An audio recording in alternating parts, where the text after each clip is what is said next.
सातबारा उतारा कोरा करण्याच्या मागणीसाठी शेतकऱ्यांनी अनोखा मार्ग अवलंबला आहे। प्रशासनाचे लक्ष वेधण्यासाठी स्थानिक शेतकऱ्यांनी गावातील महसूल विभागाच्या कार्यालयासमोर आणि मुख्य चौकात भिंतीवर रंगरंगोटी करून जनजागृतीचा संदेश दिला। भाजपच्या वचननाम्यात निवडणूक आधी आम्ही शेतकरी यांचा सातबारा कोरा करू असे राज्याचे मुख्यमंत्री देवेंद्र फडणवीस म्हणाले होते। निवडणूक होऊन 1 वर्ष कालावधी होत असताना शेतकरी यांच्या कर्जमाफी बद्दल अजूनही ठोस निर्णय घेण्यात आला नाही। त्यामुळे अमरावती जिल्ह्यातील चांदूर बाजार तालुक्यात येणाऱ्या गाव पिंपरी पूर्णा येथील शेतकरी यांनी गावातील भिंतीवर सातबारा कोरा कोरा कोरा अशी रंगरंगोटी केली असल्याचे पाहायला मिळते आहे। माजी आमदार बच्चू कडू यांनी जो नियमित लढा सुरू ठेवला आहे त्याला आता गावागावातून मोठा प्रतिसाद मिळत असल्याचे चित्र हळूहळू तयार होत असताना दिसत आहे।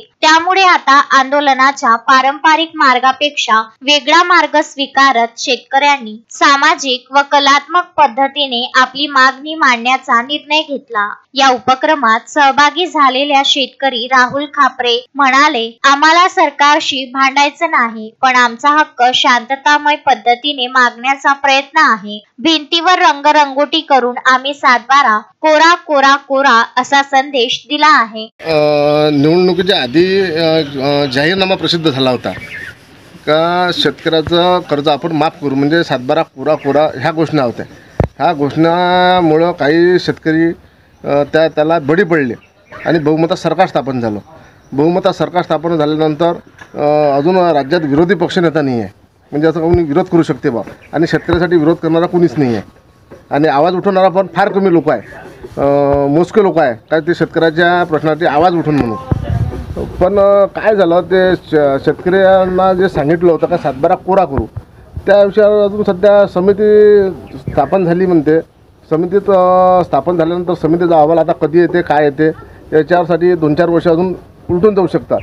त्यामुळं परिस्थिती एवढी गंभीर आहे का आज 15 दिवस झाले पाऊस नाही आहे। मागच्या वर्षी पिकाले काही ठिकाणी पीक चांगलं झालं पण भाव नव्हता। शेती सध्या असं म्हणा का 90% तोट्यात आहे, 90% तोट्यात आहे। मजुरी वाढली आहे, मजुरी वाढल्यानंतर खर्च वाढला आहे। जे DAPचं पोतं 2-3 वर्षाच्या आधी 500-700 रुपयाला भेटत होतं ते आता 1700-1800 रुपयाला भेटत आहे। कापसाला भाव 7000-5000 आहे। त्यामुळं कर्जमाफी केल्याशिवाय पर्याय नाही आणि कर्जमाफी करूनच चालणार नाही, तर शेतकऱ्याच्या शेतमालाला हमी भाव आणि पुनर्कर्ज हे देणं आवश्यक आहे। गावात सकारात्मक वातावरण तयार झाले असून प्रशासनालाही याची दखल घ्यावी लागली आहे। शेतकऱ्यांचा हा अनोखा उपक्रम आता इतर गावांमध्येही पोहोचतो आहे। पारंपरिक आंदोलनांच्या पलीकडे जाऊन जनजागृती व शांततामय दबावाच्या माध्यमातून प्रशासनावर सकारात्मक परिणाम घडविण्याचा हा प्रयत्न कौतुकास्पद आहे। जेव्हा बच्चूभाऊ मोजरीला 7 दिवस उपोषणाला बसले होते तेव्हा आमच्या जिल्ह्याचे सन्माननीय पालकमंत्री बावनकुळे साहेब आले होते। त्यांनी विनंती केली होती की तुम्ही उपोषण सोडवा।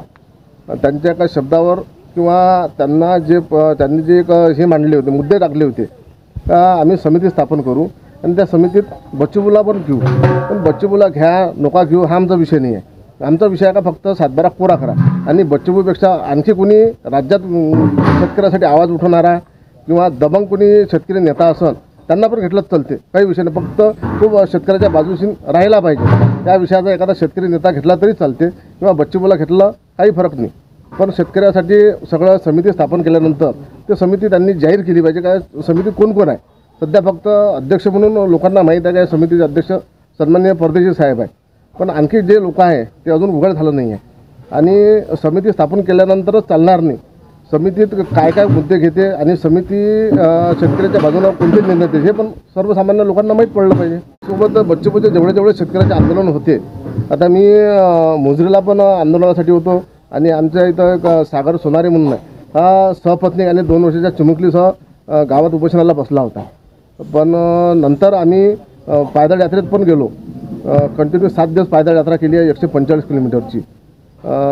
त्याच्यामुळं जे आता भाऊ उपक्रम सांगून आले ते शेतकऱ्यासाठी सांगून आले, राजकीय फायदा काही नाही आहे का बा आपला त्यात राजकीय पोळी शटल्या गेली पाहिजे। गणपती उत्सव जो आहे हा राजकीय काहीच नाही आहे, हा सण आहे, आणि शेतकऱ्याच्या विषयानं जर केलं तर आम्ही अजून हे करू शकतो. आता पोळा आहे, पोळ्याच्या दिवशी आम्ही जर ठरलं तर शेतकरी मारबत काढले जाते गावात, त्या विषयातून आम्ही जनजागृती करू शकतो, त्या आम्ही मागणी करू शकतो. बादल डकरे, विदर्भ न्यूज, चांदूर बाजार.